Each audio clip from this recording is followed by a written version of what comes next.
She just said, I screwed up. Not only did we miss the deadline, the project wasn't even 50% complete. Unfortunately, we failed to deliver. First thing I did, I went to our client and just had a direct conversation with them and just told them, quite frankly, we're not going to be able to meet this deadline. We screwed up. Here's what we're going to do about it. And I give the explanation that we needed another week. I apologized. I understood how what we produced fit into their machine and how it was going to have a cascading effect on their project. And it was embarrassing. But the bottom line is, we owned it. We did what we said we were going to do. We cleared our schedule and got the job done and produced a good deliverable.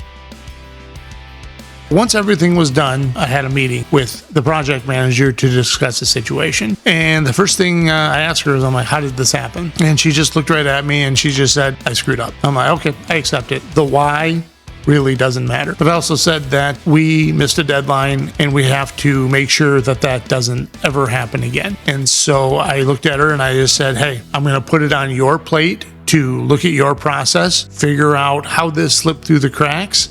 And I'm going to also task you with making whatever adjustments to your process are necessary so that this doesn't happen again. And so I told her, this is on your plate and I am never going to think about it or speak about it again. This is why the details are a little hazy, is because I haven't thought about this in 9 years. She was, of course, good with that approach.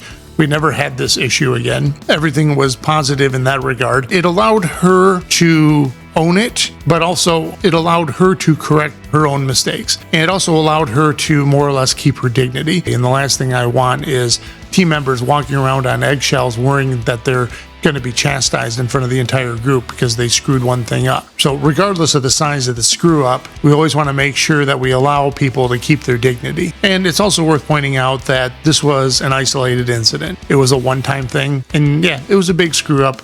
We didn't come out of it looking very good. But at the end of the day, we didn't really damage a relationship and we didn't lose a client. So in the overall scheme of things, things could have turned out a lot worse.